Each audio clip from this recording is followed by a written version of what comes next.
How's it going, everyone? Welcome to Double Pebble.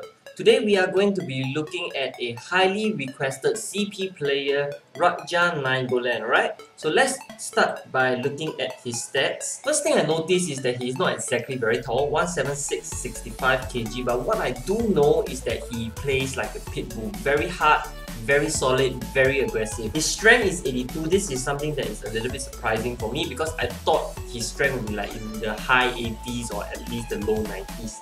He's got stamina to burn 91. He's got decent pace for a midfielder, I would say 82, sprint 84, acceleration. Jump is not very good, but his agility is decent, 84, and then balance is very good as well, 87. Sliding tackle is very good. His tackling is also very good, 86, 88. And then dribbling, ball control, marking, everything is above 80. His crossing is 78, alright. His short passing is expected to be good, 87. His heading is very low, so we are not expecting him to be very good in the air, okay. Shot power is 88, that is good. Everything else is not very good. In terms of finishing, he's not that good, but that's not a really big concern. What I like is that his interception is very high, positioning is high, reaction is high, and aggression is very high. His traits is a bit backward. He is also one of the so-called perfect player in the sense that he is a perfect defender, perfect midfielder, as well as a perfect forward. Okay, so he is supposedly able to do anything on the pitch, like xXzellx De Rossi. Importantly, he's got many other styles as well. He's a playmaker, he's got high stamina, he's a crosser surprisingly, he's a dribble master, he's a sniper, a long shot specialist, a target man, tackle master, that's important, and then he's a wing player, which means he's fast, and then he's acrobatic, he's a tanker, and he's a tactician. So in terms of styles, right, he's extremely good. And if you look at his stats, almost all of them are above 80. Almost all of them are above 80, other than the finishing stats. His work rate is also good as well. Box to box, attacking and defending are both high. Also got the sniper trait, which means that his long shots are extra powerful. In terms of price, he's currently quite high, 200 million. Average is about 144. So he is one of the more pricey midfielders, but we will see in the in-game analysis whether he is worth it. So let's now go over to the in-game analysis. Okay, so like I said, he is another perfect player who is a perfect defender, perfect midfielder, as well as a perfect forward. The best way to describe Nainggolan is that he is a all-rounded, combative, box-to-box midfielder. I think that is the best way to summarize him because he can do almost anything on the pitch, and I will elaborate as we go on with the review, okay? Defensively, he is extremely solid. He's very good in his tackle. Most of the time when he goes into the tackle, he comes out with the ball. And this is something that I want to add. His body type is bulky, which is actually quite useful in the midfield area because you don't really need like extremely high pace, but that extra bulk in his body makes him that little bit more tanky. He's an interception king as well. Like I've used him and I made a couple of interceptions. I think 3 or 4 interceptions. And this is something that you can literally tell the difference. Like if you are using a Kaka, for example, and the ball by the opponent goes anywhere near him, sometimes the ball will just pass right through Kaka's leg. I'm sure all of you have experienced this. Whereas if you have someone who is a good interceptor, if the ball is anywhere near his vicinity, he will stretch out his leg and stop the ball. So that is important, very important to have good interception for your midfielders. Next, he is also physically extremely robust. Now, even though his strength is only 82, his bulky build together with the stocky build because he's quite short, and then his high balance, high aggression, and moderately high strength makes him an extremely tanky player. There's a few times when I see opponents make like unfair tackle on him, like trips his leg from the back and stuff, but he managed to stay on his leg. That was, I remember 2 animations whereby I've never seen it before. No, there are 2 instances whereby I've never seen that animation before. So he is extremely good at staying up on his feet, which is again very important for a midfield player because you don't want your midfielder to lose the ball constantly by falling over. Offensively, he is very good as well because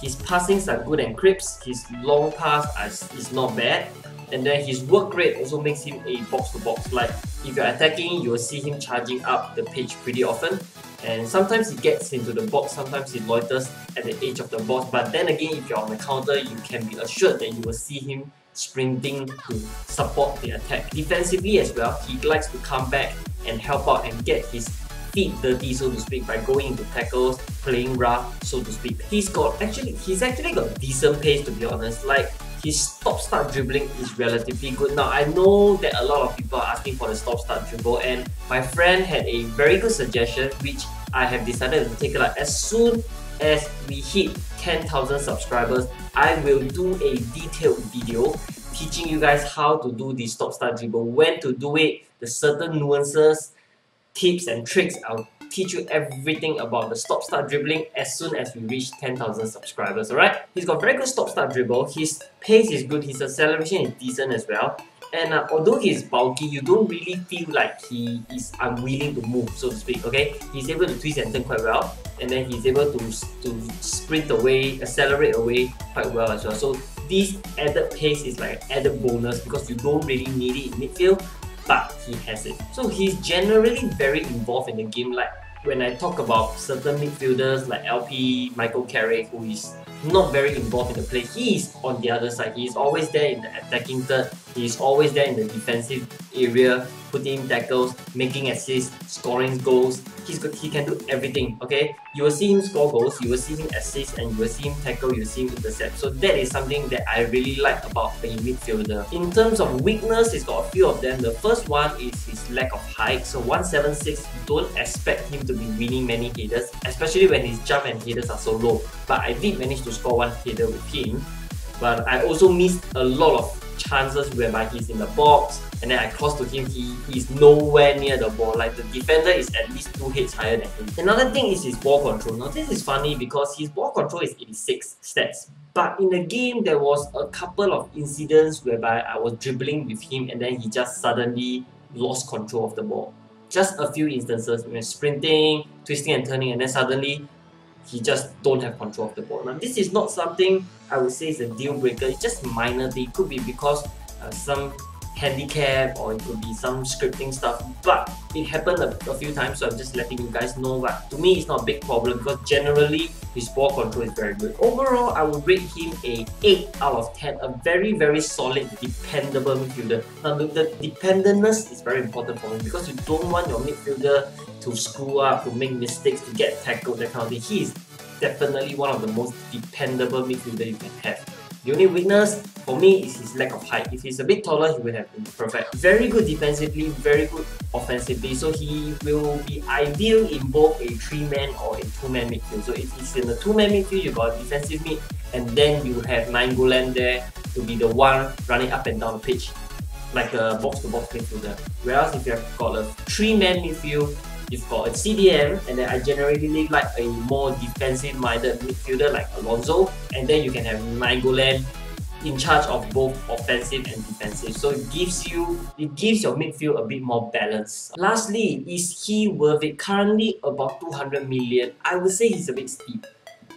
If you can afford him, yes, he'll be very good, because when the last time I reviewed a midfielder is LP Michael Carrick, and he was very disappointing. And then the first time when I touched Nainggolan, not as literally touch and feel him now, but you know, when I control him the first time, I was surprised because he was very good. So if you can afford him, 200 million EP, he will be very worth it. And just imagine if you're using a midfield tree, your CDM is 060 De Rossi, a perfect player, and then you have CP Nainggolan as well as CP Yaya Toure.